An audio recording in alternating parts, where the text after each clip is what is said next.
Hi, Goodman here. You ever notice how life comes in pairs? I mean, just take a second and think about it. You have light, you have dark. You have hot and cold. You have joy and sorrow. Then there is life and there is death. We talk about balance all the time, but do we really sit down and ask, why is there always a counterpart? This is the law of polarity, and it's not just some abstract spiritual principle tucked away in ancient scriptures. It's a universal law that shows up in religion, it shows up in science, it shows up in philosophy, and even in our day-to-day lived experience. In the Kabbalion, which is an ancient Hermetic text, it says that everything is dual. Everything has poles. Everything has its pair of opposites. In the Bhagavad Gita, the Hindu text, Krishna tells Arjuna to rise above the dualities of pleasure and pain, to rise above gain and loss. In Taoism, you all know about Taoism, you know about the yin and the yang, that black and white circle, the feminine and masculine. It is not in conflict but in union, with one flowing into each other. In Christianity, there's this idea of the Alpha and the Omega.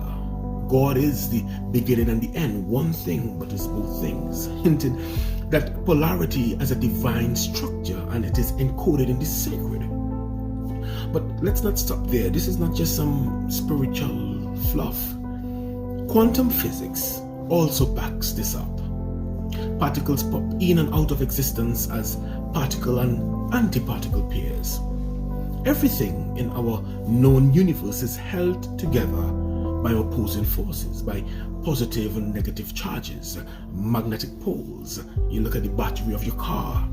Without that tension, without that polarity, nothing would exist. Matter itself would fall apart if that don't exist. Now, when you bring that down to our lived experience, what does that mean? It means that your worst moments, your darkest hours are not signs of failure. They're the necessary shadow that gives depth to your light. Listen to this. Without them, joy will have no context. Peace would have no value. In fact, you cannot know what something is unless you touch what it is not. Polarity isn't punishment, it's contrast. And in that contrast is your power to choose, your power to grow, to transform. Let's look at modern culture, for example. We glorify success but demonize failure. But failure is success wearing different clothes. There's a lesson in failure, there's a teaching. It perpetuates evolution. And if we were really honest, the biggest breakthroughs in our lives usually come after something fell apart. Even in African spiritual systems like Ifa, for instance, they teach that light and dark are not moral opposites but necessary elements of understanding. In Native American traditions, they speak of the sacred hoop, where all things are connected and opposing forces don't cancel out each other. They simply complete the circle. So, practically, what do we do with all of this? We need to stop running from the dark. We need to stop demonizing pain. We need to stop looking at people and labeling them good or bad based on where they are on the polarity scale. Instead, we need to see. We need to recognize that every polarity is really one thing. It's the same thing, just experienced from different ends of the spectrum.